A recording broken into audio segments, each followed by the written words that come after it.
Hello, welcome back to our channel. आज हम कुछ छोटे छोटे ड्रग्स होते हैं जो उतने इम्पोर्टेंट नहीं है, पर वो एमसीक्यूज़ में या फिर फिलअप्स में या फिर 1 मार्क के क्वेश्चंस में आ सकते हैं, साथ ही वाइवा वगैरह में पूछते हैं। इसलिए हम बहुत ही कम पॉइंट्स में उनको कवर करने की कोशिश करेंगे। और ये सब एंटी एपिलेप्टिक्स में यूज़ होते हैं, तो आप एंटी एपिलेप्टिक्स के जो बाकी वीडियोज़ हैं उनको भी देख लेना।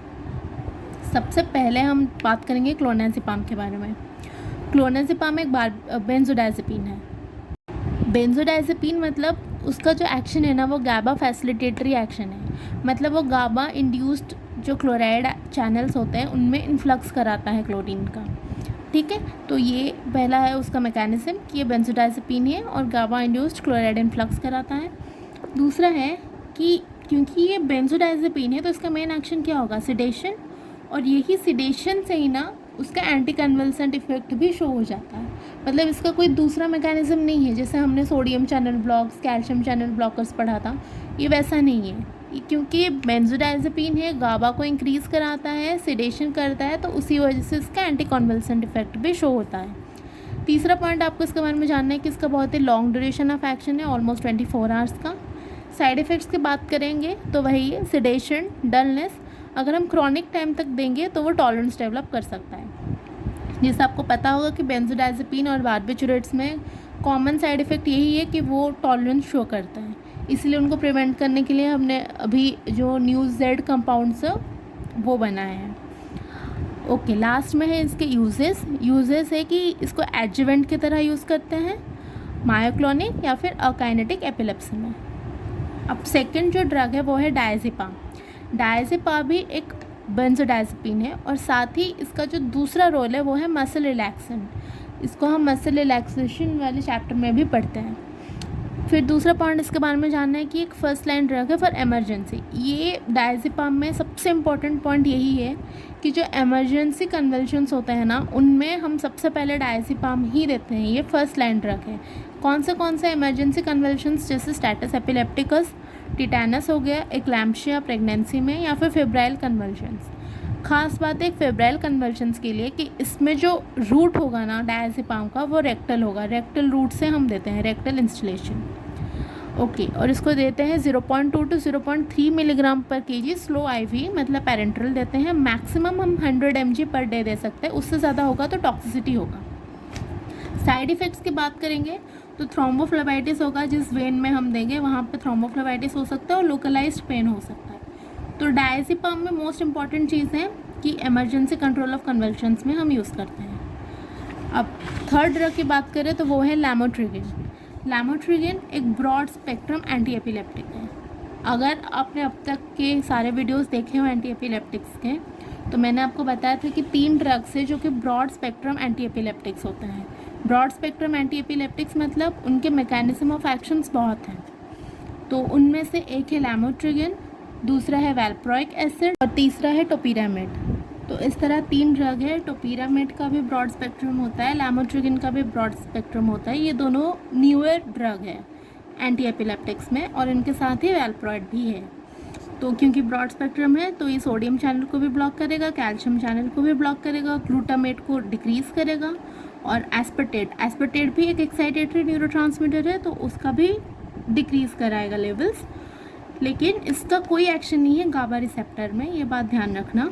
और lamotrigine it can never be used in emergency. यहाँ पे हमने पढ़ा था डायज़ेपाम को यूज़ करते हैं इमरजेंसी में, और लैमोट्रिगिन को हम कभी इमरजेंसी में यूज़ नहीं करते। क्यों नहीं करते वो मैं बताऊँगी। पहले इसके थोड़े यूजेस देख लेते हैं। सबसे पहला जो यूज़ है वो है refractory case of partial seizures या फिर GTCS या फिर मायोक्लोनिक सीजर्स।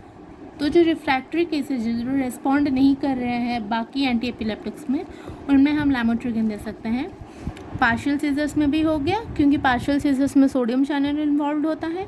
GTCS में कैल्शियम सोडियम दोनों, और मायोक्लोनिक सीजर्स में हम फिनाइटोन और कार्बामेज़ेपिन यूज़ नहीं करते हैं, इसलिए हम या तो वैल्प्रोइक एसिड यूज़ कर सकते हैं या फिर लैमोट्रिगिन यूज़ कर सकते हैं। फिर लास्ट इसका यूज़ है कि second line in absent seizures. Absent seizures में सिर्फ कैल्शियम चैनल्स इन्वॉल्व होते हैं, और ये सेकेंड लाइन है क्योंकि फर्स्ट लाइन मैंने बताया था जो टिपिकल एब्सेंट सीजर्स होते हैं उनका ड्रग ऑफ चॉइस है इथोसुक्सिमाइड, और जो एटिपिकल एब्सेंट सीजर्स हैं उनका ड्रग ऑफ चॉइस है वैल्प्रोइड। तो ये सेकंड लाइन है एब्सेंट सीजर्स में। अब लैमोट्रिगिन का एक बहुत ही इंपॉर्टेंट पॉइंट ये है कि it is safer in pregnancy. तो प्रेगनेंसी में ये ड्रग हम दे सकते हैं, इसका कोई टेराटोजेनिक इफेक्ट नहीं है। अब लास्ट में आपको साइड इफ़ेक्ट्स में ये याद रखना है कि ये भी ataxia, diplopia, Steven Johnson syndrome ये सब कॉज कर सकता है, इसीलिए हम इसको हमेशा लो डोज में देते हैं, फिर धीरे धीरे टाइम के साथ इसको अप रेगुलेट करते हैं। इसीलिए फॉर दिस रीज़न ओनली इसको हम इमरजेंसी में यूज़ नहीं कर सकते, क्योंकि इमरजेंसी है तो हमको डोज ज़्यादा देना पड़ेगा, हायर डोजेस चाहिए, और इसको हम हायर डोजेस में देंगे तो Steven Johnson syndrome, ataxia, diplopia ये सब हो सकता है। इसीलिए अभी कभी भी हम इसको इमरजेंसी में यूज़ नहीं करते हैं। तो आपको यही पॉइंट जानना है लैमोट्रिगिन के बारे में। अब एक और ड्रग है, वो है गाबापेंटिन। इसके बारे में देख लेते हैं। इसके नाम से ही देख लो गाबा है, और तो हमने इसको कौन से ग्रुप में पढ़ा था, गाबा एनालॉग में। तो ये एक लाइपोफिलिक गाबा डेरिवेटिव है। लाइपोफिलिक है मतलब ब्लड ब्रेन बैरियर को क्रॉस कर सकता है तो ब्रेन में पहुंच सकता है, ब्रेन में पहुंच के गाबा रिलीज़ को इंक्रीज़ कराएगा। और क्या कराता है ये, इसमें ख़ास चीज़ ये है कि जो कैल्शियम चैनल्स में प्री सिनेप्टिक सब यूनिट होता है वो है अल्फ़ा 2 डेल्टा 1, इसको याद रखना, उसको ये ब्लॉक कराता है। अगर आपको पता होगा कि कैल्शियम चैनल्स जो है ना, कैल्शियम आयन एक बहुत इम्पॉर्टेंट आयन है, और उसके होने से ही जो सिनेप्टिक वेसिकल्स बनते हैं ना वो फ्यूज़ करते हैं और फिर न्यूरोट्रांसमीटर उनसे रिलीज़ होते हैं। ये नॉर्मली होता है। तो ये अगर अल्फ़ा 2 डेल्टा 1 सब यूनिट जो होता है कैल्शियम चैनल का, उसको ब्लॉक कर देगा तो कैल्शियम का इन्फ्लक्स नहीं होगा। कैल्शियम का इन्फ्लक्स नहीं होगा तो वो वेसिकल्स फ्यूज़ नहीं कर पाएंगे, वेसिकल्स फ्यूज़ नहीं करेंगे तो न्यूरोट्रांसमीटर रिलीज़ नहीं होगा। तो इस तरह से ये ग्लूटामेट रिलीज़ को इनहिबिट कराता है।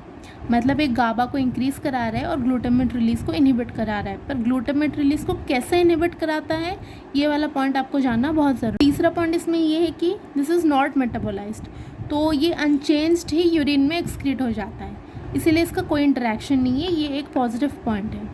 इसके यूजेस की बात करें तो सीज़र फ्रिक्वेंसी को रिड्यूस कर देता है, जो रिफ्रैक्टरी केसेस होते हैं, रिफ्रैक्टरी पार्शियल सीजर्स, उनमें। साथ ही 3 पी से याद रखना, peripheral neuropathy, post herpetic neuralgia और प्रोफाइलैक्सिस ऑफ माइग्रेन, ये तीनों में यूज़ होता है।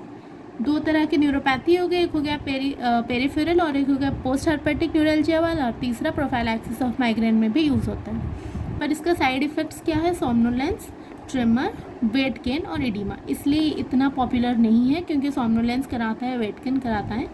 बाकी गाबापेंटिन के बारे में आपको इतना ही जानना है। फिर 5th ड्रग में आते हैं जो कि है विगाबैट्रिन।